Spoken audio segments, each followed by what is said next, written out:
All right, let's get day 3 and day 6 of your week 5 started.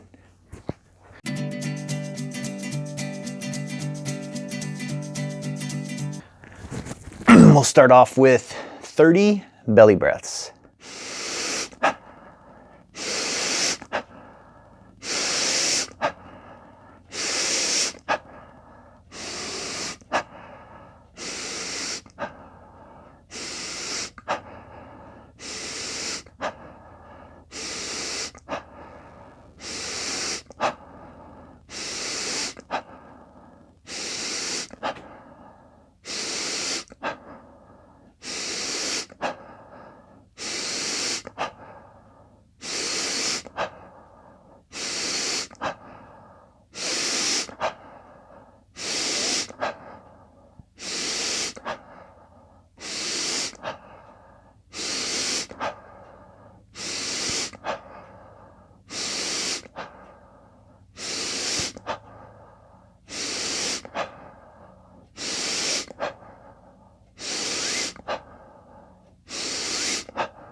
So our first stretch is going to be stretching out your hip. Now what we've been doing is we've been doing a hip stretch lying down against the wall. So if this version of the stretch is still a great stretch for you or still kind of challenging, stick with this. You're going to do the same thing. You're going to hold your 20-second stretch. Adding some good breathing. And then you'll switch and get the other side. Now, if you are ready for a little bit of a challenge, a little bit more of a stretch, then let's try an elevated hip stretch.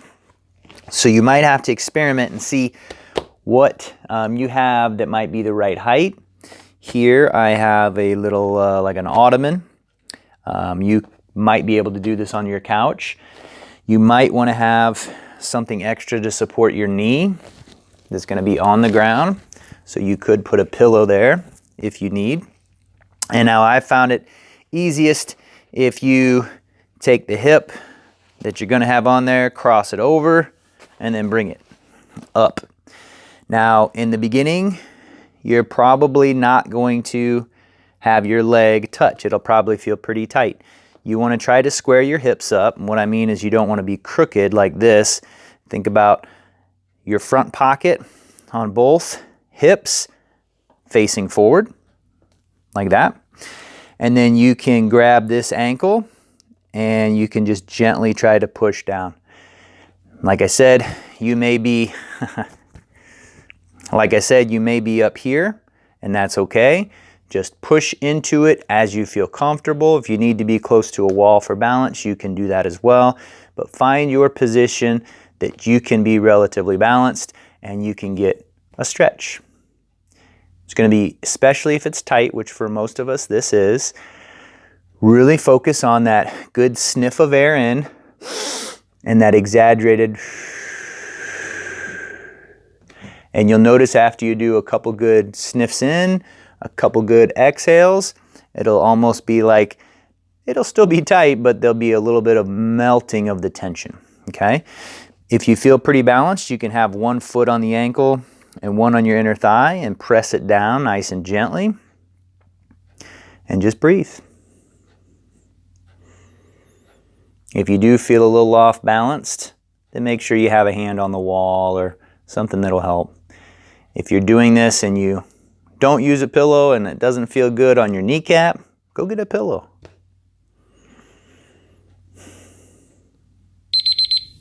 Okay, and take the time to come out of this gently. You don't want to fall down stretching. So again, if you come up this way, that's usually the hard and clunky. Cross this leg over and then just set it up here. Nice and easy. We don't want there to be any pain. If you do this and you have pain somewhere, then maybe you just need to go back to the wall, and that's fine. You just got to listen to your body, give your body what it needs. Try to keep your front pockets facing forward and try your best to keep your shoulders in a good position. In the beginning, this is tough, and so if you're leaned forward a little bit, as long as you're not feeling it in your lower back or your knee or anything like that, that's fine. Ideally, we want to get you to where if you have a logo on your shirt, someone across the room could see it, so you're keeping your chest proud and up, facing forward, and you're keeping your shoulders relatively symmetrical and squared. And we're just going to hold for your time.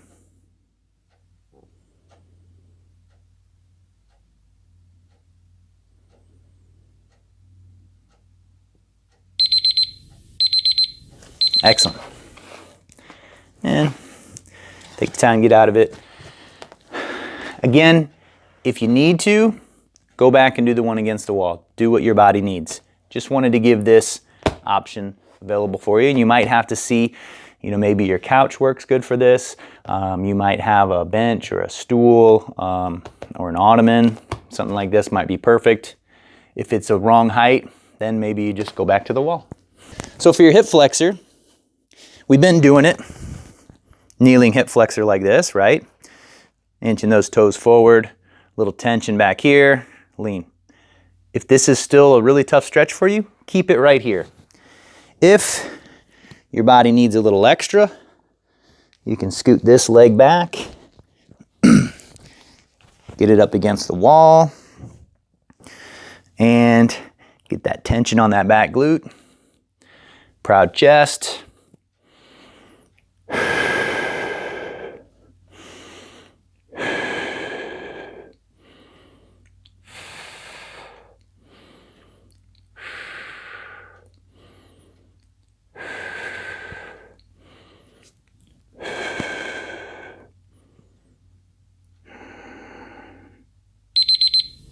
And then, now you don't have to use a pillow for the knee, but it'll feel a little better. Same thing, inching these toes forward, a little tension on that glute.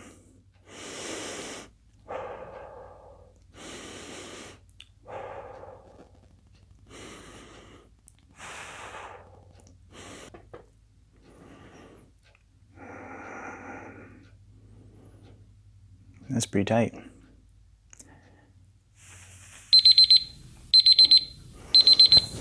So for the hamstring stretch, you're going to come up to the wall.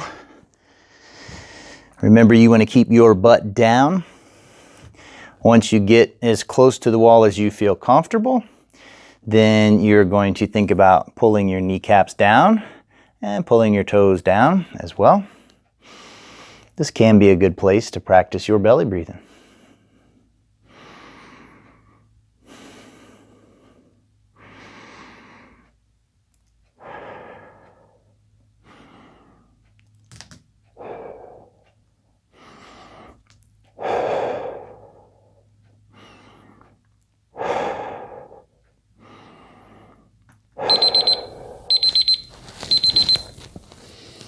All right, with the open door stretch, you know this one. Just step in as far as you need and get that good stretch.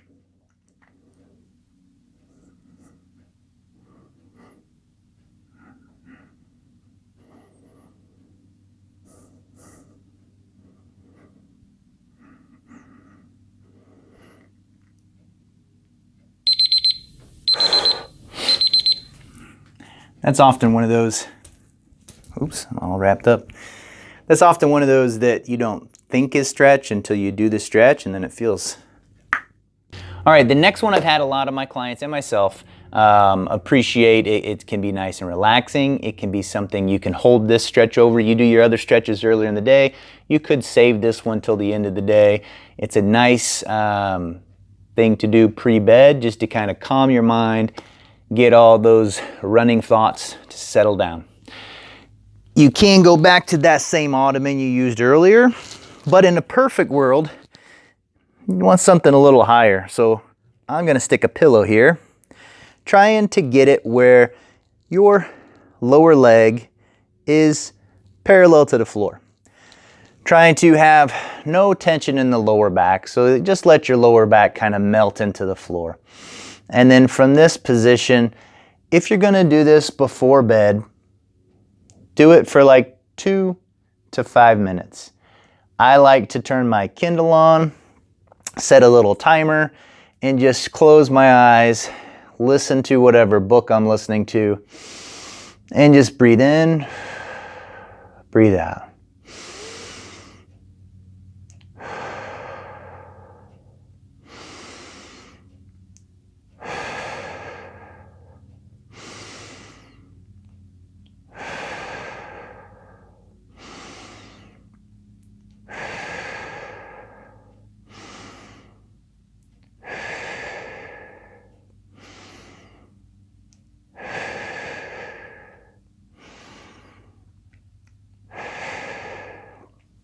So you could just lay here for 20 seconds. If that's what you want to do, that's fine. I would encourage you to lay here for 2 to 5 minutes. Set your timer, 2 to 5 minutes. Like I said, I do it on a Kindle, so 5 minutes and then it stops. And it's fantastic. Enjoy. Don't forget, you're still keeping track for the whole week, how many hours you're sleeping. Write it down. Keep a list, keep a journal, look at it. We'll talk more about it next week, but for right now, just make sure you're writing down every day.